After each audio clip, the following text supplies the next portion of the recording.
Hola chicos, bienvenidos a la clase número 2 de Farmacología 3. Para realizar esta presentación, esta clase, se utilizó como bibliografía complementaria el libro Jesús Flores, el capítulo número 42. El contenido de esta presentación sigue siendo farmacología del sistema respiratorio. En la clase anterior vimos fármacos antiasmáticos, así que en esta presentación vamos a estudiar los fármacos antitusígenos, mucolíticos y expectorantes. Pero para poder introducirnos en el estudio de estos fármacos antitusígenos, tenemos que primero entender qué es la tos. La tos es un fenómeno que se caracteriza por la contracción sinérgica, es decir, a la par y convulsiva de golpe, de los músculos expiratorios torácicos y abdominales. El primer golpe de tos puede ir seguido de otros que van decreciendo en intensidad.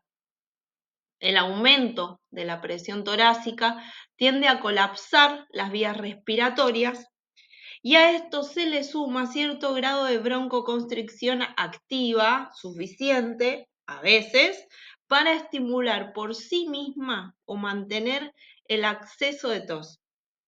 El golpe de tos provoca un flujo lineal que interactúa con las secreciones para crear el llamado flujo de dos fases, aire y líquido, en que la energía es transmitida del aire al líquido y de esta forma se consigue desprender y mover ese líquido para producir finalmente la expectoración del esputo, de la mucosidad.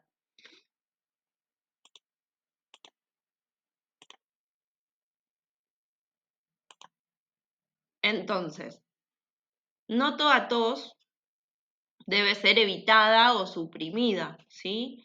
Acá tenemos que hacer una diferencia entre lo que es una tos productiva y una tos no productiva. La tos es un reflejo que su función es mantener las vías respiratorias libres, despejadas. Vías respiratorias, garganta, bla. Ese reflejo se acciona ante diferentes estímulos. Y esa limpieza que hace es de cualquier cosa que esté obstruyendo en mayor o menor medida la vía respiratoria. Cuando esa tos cumple su función de desobstruir esa vía aérea, se denomina tos productiva. Medicinalmente nosotros llamamos tos productiva aquella tos que va a expulsar, por ejemplo, mucosidad. La tos no productiva es totalmente lo contrario, es una tos irritativa donde el reflejo está activado completamente y si la función de la tos es despejar la vía aérea y no tengo nada que sacar, esa tos no es productiva porque no está cumpliendo ninguna función, es más que irritativa. Toso, irrito, vuelvo a toser, vuelvo a irritar y así es un círculo que no se termina más. Entonces, no toda tos tiene que ser evitada o suprimida.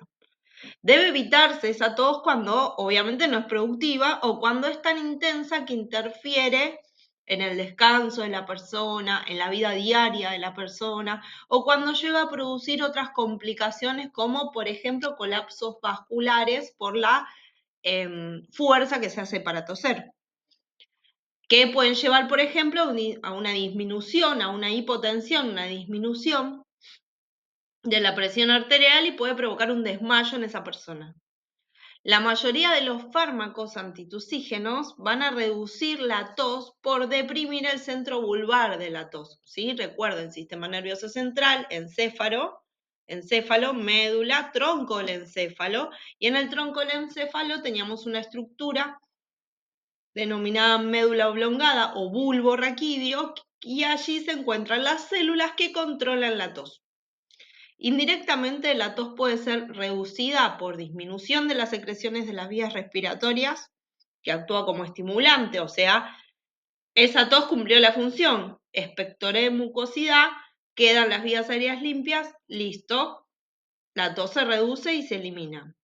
También por reducción de fenómenos de broncoconstricción o por facilitación de la expulsión de secreciones. Entonces, los antitusígenos son drogas que van a deprimir el reflejo de la tos. Y van a distinguirse 4 tipos importantes. Los opiáceos analgésicos, los opiáceos no analgésicos, la noscapina y otras drogas en sí. Bueno, entonces dijimos que dentro de los antitusígenos vamos a encontrar 4 tipos, ¿sí?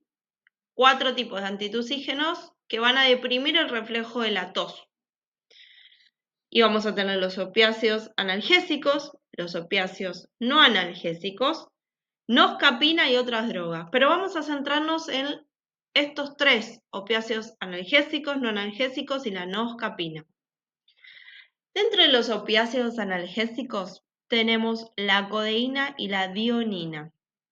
El efecto antitusígeno es compartido por muchos opiáceos analgésicos en sí, pero la codeína y la dionina son los más utilizados por su baja potencia activa. Ejerce su acción sobre los centros vulvares. ¿Qué quiere decir? Que va a frenar la tos porque va a ir directamente a trabajar en los centros vulvares del tronco del encéfalo, del sistema nervioso central, para inhibir la tos. Si quiero inhibir esa tos, es porque esa tos no está siendo productiva. Y si no está siendo productiva, va a ser irritativa. Y lo único que va a provocar es que el paciente tosa, irrite, siga tosiendo, irrite, siga tosiendo. Y en realidad no tengo nada que sacar.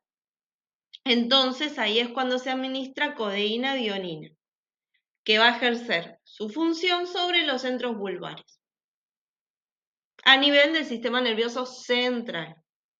Y además, tenemos que tener en cuenta que tiene una baja adicción, no logra dependencia a este fármaco.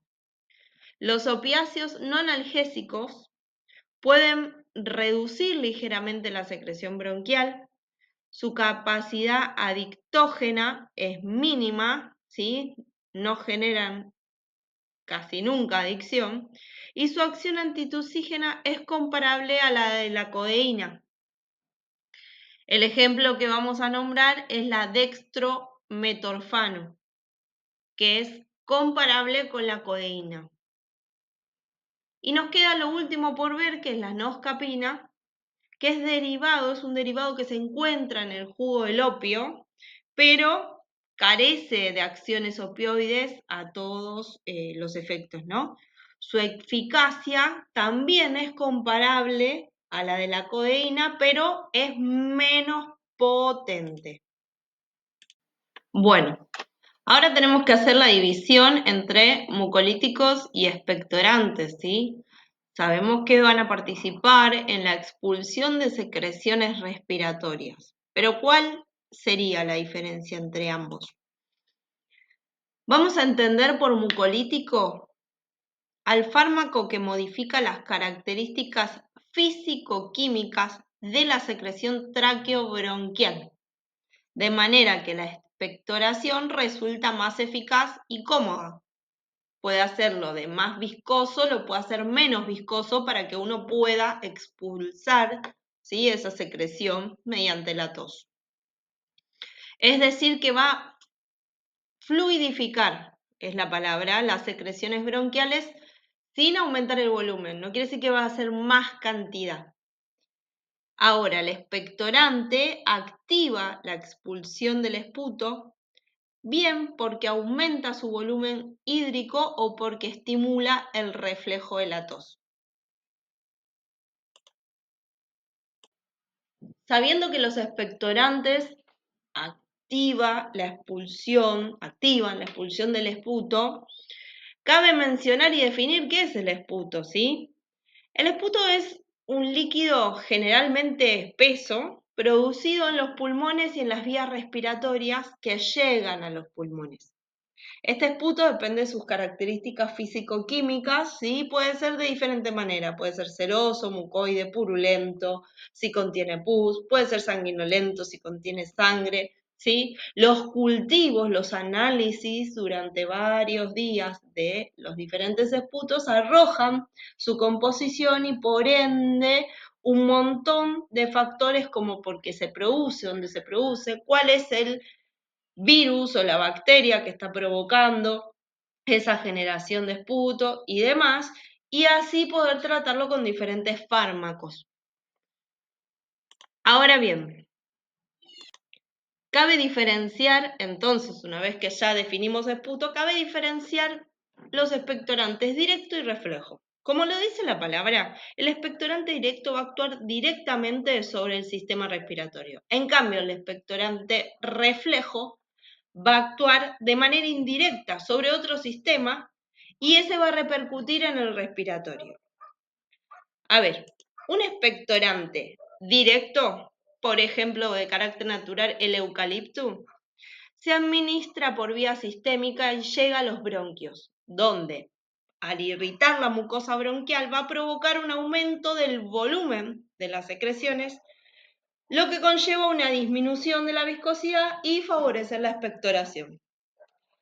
Los expectorantes reflejos, por ejemplo el cloruro de amonio, irritan la mucosa gástrica, provocando por reflejo aumento de las secreciones del árbol bronquial, y esto puede llegar a llevar que en altas concentraciones provoquen una tos emetizante. ¿Qué es una tos emetizante? Es aquella tos que es tan fuerte que puede inducir el vómito. Bueno, hemos llegado al final de la clase número 2 de Farmacología 3. Muchas gracias por su atención y nos vemos la próxima clase, chicos.